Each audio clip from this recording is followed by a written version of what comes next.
you doing? It's me, Daniel East 1000, back again with a not so unboxing haul video. I've already unboxed the figures. But most people have probably had this wave by now. It's taken me a little while to get them. I have had it on pre-order for some time, but it's finally come to me. No complaints there with any of the retailers. It's a crazy time in the world. Figgies can wait. Oh boy, I have been thirsty for this wave. As I said in my Boba Fett figure review, link up there somewhere, I've been chomping at the bit for some figgy action, to be honest, and well, this I think is going to cover that perfectly. I will be doing reviews on each of these figures in some capacity, so you have that to look forward to. I know a lot of other people have done it, but here's my initial excitement to receiving these. So let's just jump on right in. Invisible box here, unopened. First up we have, quite conveniently, given what we've just had drop, a la the Bad Batch, Hunter. Daddy. I really love Hunter. I'm really impressed. Just initial thoughts with the Bad Batch show. I don't usually do this, but chef's kiss. I think we're going to have some prime Star Wars content on our hands with this show. And honestly, how they've taken 4 characters that I wasn't overly invested in when I was watching the Clone Wars in the small arc that they came in, which is understandable because it was a small arc. And in the first episode, you really do connect with them. That's an incredible feat, given that the sort of each character is based on one particular skill and thing, really. Nonetheless though, Hunter, what a dad. What a dad. Star Wars is just giving us peak dad content and I am here for it. Hunter is looking absolutely awesome. You've got his helmet, backpack, all his various weapons. A lot of people have touched on this as well, but it has a very animated look to it, like with some of the other figures that we'll be taking a look at initially. I just love the artwork, love the look of this figure. I'm really pumped to get this thing open and show you guys and do a review on it. I'll probably do this alongside the next figure, of which is minor spoiler alert here. If you haven't seen Bad Batch, maybe come back to this later, okay, because here we go. Crosshair. I know, it's not his fault, he's a dick. It is indeed the inhibitor chip, but still.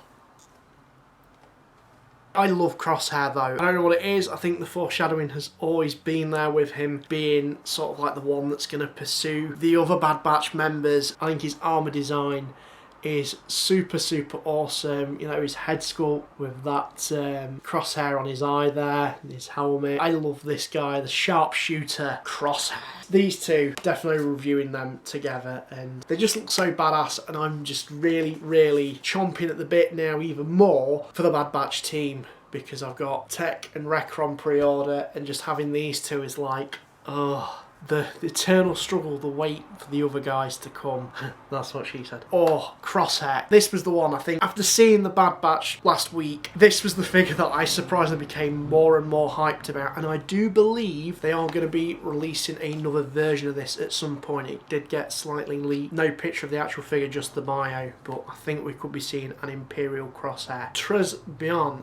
Absolutely awesome. Now, to wrap up some Bad Batch action, this was the figure that when they revealed it, it was like the last figure they announced for this wave. It fell a bit on, like, what? Really? That? Could we have had some other Bad Batch members or something? But alas, it's not a bad figure. All these figures in this wave absolutely slap. And this one is probably the weakest, it's fair to say, but it's a clone trooper at the end of the day, and I'll take it. And this one is the Elite Squad Trooper. We've not really seen him yet in the current episodes of Bad Batch that we've received as of recording this. This little fella, he's going to be commanding them, I think, by the sounds of things, but we'll see. I'm sort of tempted to get another one.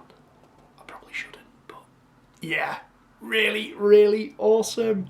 It's a clone. It doesn't really come with any other accessories other than that blaster, but that's kind of justified given how much these two come with. So yeah, he's not particularly kitted out, and that's fine. He's just a clone. He's just a bit of a scene filler and some cannon fodder as well, I suppose. But he's fine. I'm happy with him. It's another clone. Next up, now this fits in with the Clone Wars and animated sort of theme of this wave, of which I love. This is a figure that I remember hearing about Hasbro potentially making, and I absolutely wet myself. She's a character that I think I've really come to like. She has a really good fleshed out character arc in Clone Wars, and I'm so pleased Hasbro took the opportunity to make her. And with her being made, I'm really curious to see what other Clone Wars characters they proceed to do. Asajj Ventress.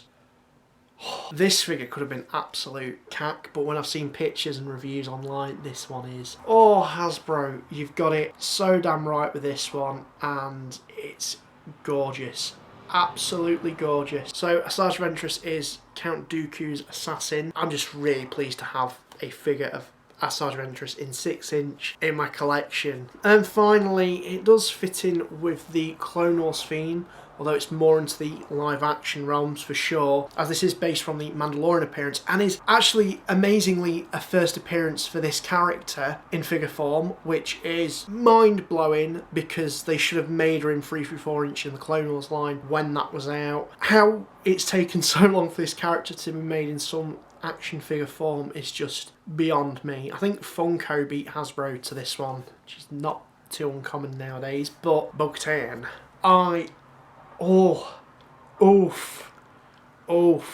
this is of course based from her Mandalorian appearance, and I'm sure she could probably fit on your Clone Wars shelf as well if you did want. It's entirely up to you. I can't wait for when they release Koska Reeve as well, so you know, to have flank with Bo-Katan.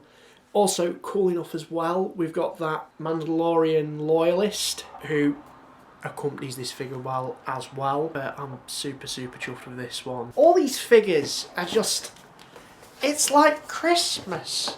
They're just all really good. Like I said, the weakest is probably the, you know, the Covert Elite Squad Trooper, but it's a clone. I can't be mad at it. All of these slap. Every single one, guys, and I'm super stoked and excited to review them all. I'm going to have to try and get a thumbnail with me holding all these.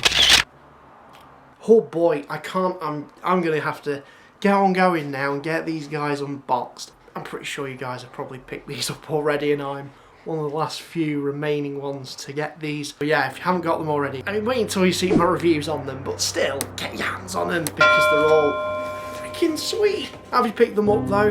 Let me know in the comments down below which one's your pick from the wave. Tell me why. And well, this is me, Daniel East 1000, signing out. Thank you very much for watching.